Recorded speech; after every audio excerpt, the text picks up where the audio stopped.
When people talk about Spongebob games, the first one that comes to mind is always Battle for Bikini Bottom, and to be honest, it's easy to see why. Since its release, it's become a cult following and has even been given a remaster on current gen consoles. It got released to positive reviews, while apart from IGN,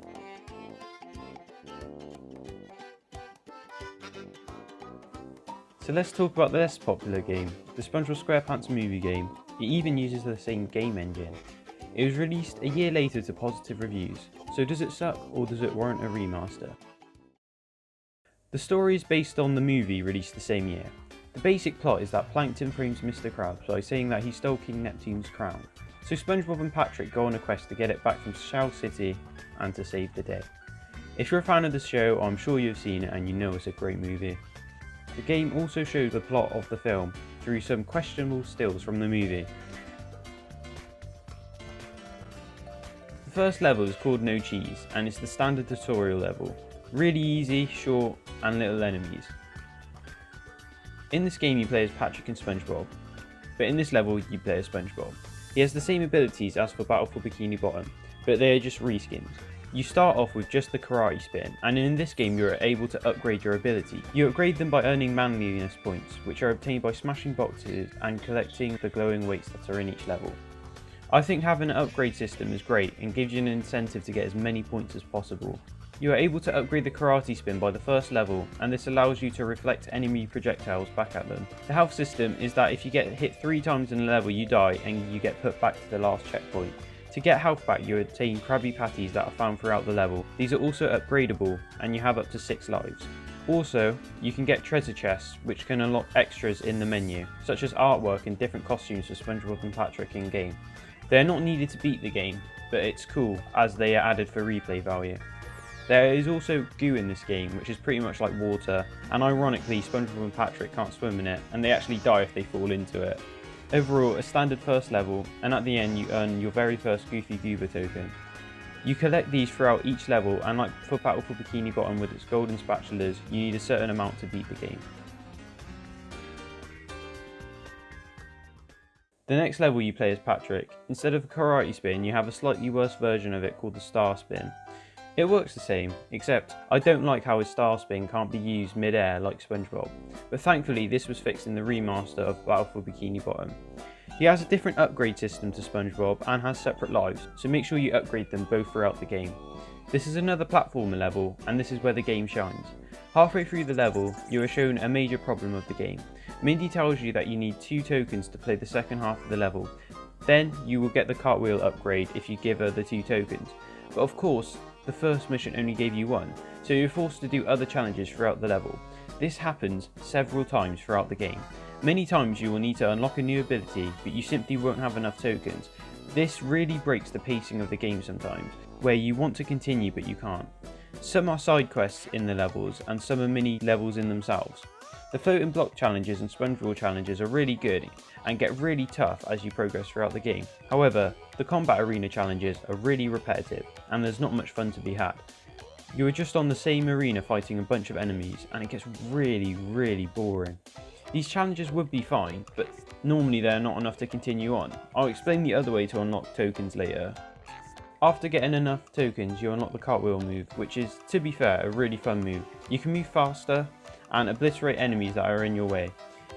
It is really fun but gets less effective to the harder enemies in the game.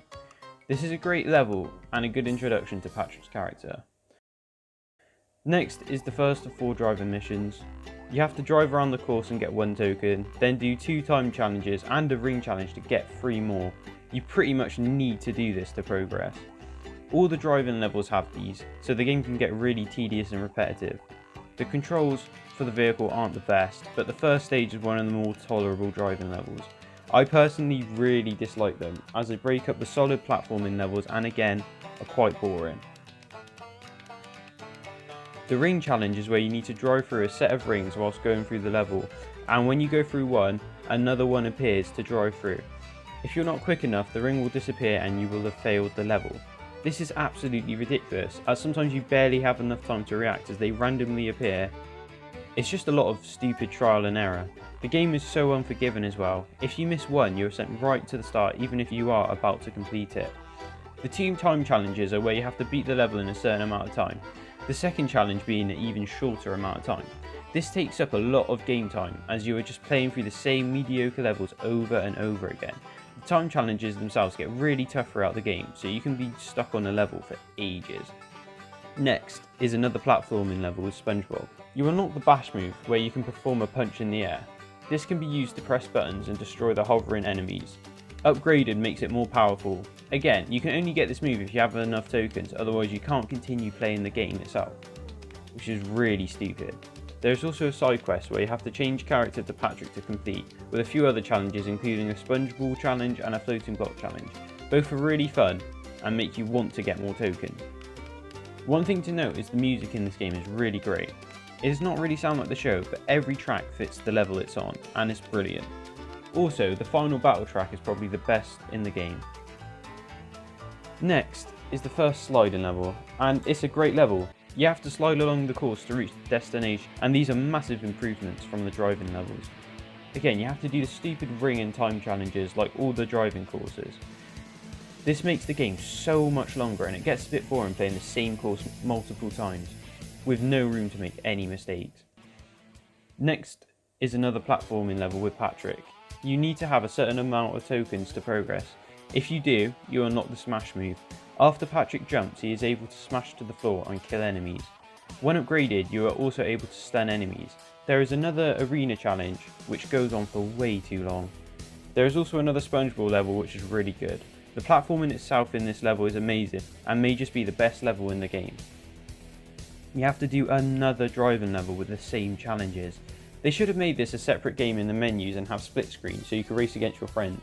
And then the main game could have 4 more platforming levels that it desperately needs, as it's really lacking. This change would make this game a whole lot better. If this ever gets rehydrated, I hope THQ really consider this. Now you have the first boss. It's really short and easy, quite a disappointment to be honest. Then it's another non-platforming level, a sliding level. The level by itself is really great, don't get me wrong. The time challenges on this level are insane. The first one, you have 5.5 minutes to finish, which is tough in itself. The second challenge is one of the most difficult things I have ever played. You only have 4 minutes to complete it. The amount of times I failed on this one was depressing. All of this for just 1 token. After 2 depressing levels, there are 2 platforming levels back to back, which are again really fun. These 2 levels up the challenge, which is right being this far into the game. And the challenge is fair, unlike some of the time challenges. You unlock the sponge ball, where you can throw bowling balls to enemies that Spongebob can't normally reach. The upgrade is more powerful and also explodes. Patrick then gets a throw move in where he can pick up fruit and throw them at switches and complete tasks. Upgraded, he is able to throw at further distances. Unlocking these moves are really good and let you get more tokens in the previous levels that you couldn't before. Spongebob's level is really good and has a float and block challenge. Patrick's level is fun, but it can be extremely challenging, as it is his last platform level. It is really difficult from start to finish and can be unforgiving at times. It may be a bit too difficult actually. When I first got this game, I was stuck on this level for the longest time due to its difficulty. The Spongebob level and floating block challenge are great too, and are much harder than the previous levels. It's a shame that Patrick never got as many platforming levels as he should have done. The next boss is a joke. The boss is so easy, I literally finished it the first try. All you have to do is throw some fruit at Dennis a few times and you beat the level. Another driving level? Really? It doesn't even happen in the film. This level is tough, especially with the ring and time challenges. You also have to follow Goofy Goober, and if he gets away you fail the entire level. It's just another boring filler level that you'll get more and more frustrated on. Easily the worst part of the game and maybe the worst level. Another decent sliding level. At this point you don't have to play all the challenges as you only need 50 tokens to beat the game. It's quite short and it's not as good as the other two, but still quite fun. There is another boss against Dennis which is also very easy and you will complete it very quickly. All of the bosses in this game have been terrible. The last platforming level, welcome to Planktopolis. You learn the Sonic Wave guitar, which can be upgraded to home in on enemies. It's quite good and unlocks a few challenges in previous levels that were locked before. The Sonic Wave guitar challenge in the last Patrick level is insanely hard. The amount of times I've failed the challenge is ridiculous. It's purely trial and error. Who knew there was going to be a secret opening there? The challenge is terrible. Honestly, this and the sliding level are the hardest parts of the game. Also, going back, I saw on YouTube how to get one of the extras. You have to use the guitar on some random toasters in the background. How did anyone find this out? That is literally insane. Anyway, back to Planktopolis. This level is the hardest stage in the game. It throws everything at you. Those enemies that throw missiles at you have to be the most annoying things in existence. No other platforming level comes close to this difficulty. The upgraded karate spin is a game changer. Being able to reflect projectiles makes this level less painful. Be prepared to be restarting at the checkpoints countless times. Yet after yet again another driving level, and it's just a rehash of the first one, but worse, again, boring filler and another bad driving stage. Okay, the final battle against King Neptune, the last boss. This is the only great boss in the game. It's honestly amazing, really challenging, but fair, and a perfect way to end the game. Not to mention, the soundtrack is great. Good progression throughout the level, as the floor breaks over time, making it harder. I have no issues with this boss, it's honestly amazing. The Spongebob movie game is a great platformer and a great Spongebob game. The game does have a few flaws though, especially with the driving levels and challenges, and that you need to do the majority of them to beat the game really hurts it. Although Battle for Bikini Bottom is undoubtedly better, the movie game runs off the same engine and has enough good to it to be worth your time. It's easily the hardest Spongebob game and at points can be ridiculously unfair and challenging.